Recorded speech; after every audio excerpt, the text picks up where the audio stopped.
Pakinggan yung sinasabi ng sabalista na to. Sabi niya, tigilan na daw natin ang pagsasabi na tayo ang may-ari ng kalendar.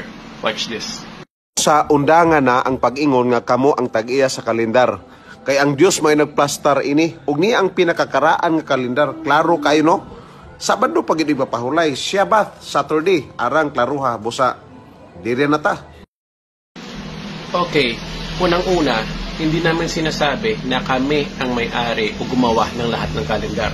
Kasi maraming kalendaryo na palpak at hindi precise ang computation ng panahon at mga araw.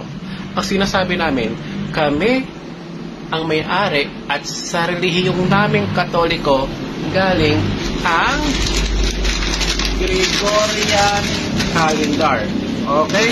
Ang Gregorian calendar, ito yung sinasabing pinaka-perfect na kalendaryo na ginagamit halos ng lahat sa mundo. Okay?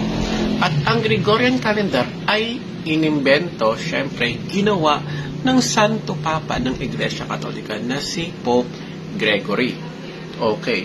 So, sabihin na natin na mayroong ibang kalendaryo.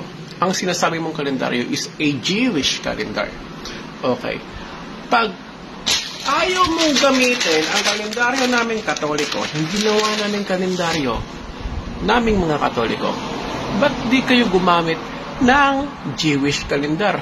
Eto, bilog.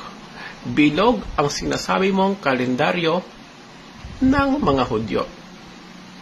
Ngayon, bilog yan. Paano mo ngayon matukoy ang araw na ikapito? Bilog yan.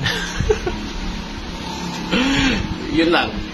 Kami ang may-ari ng pinaka-perfect na kalendaryo sa mundo. Yun.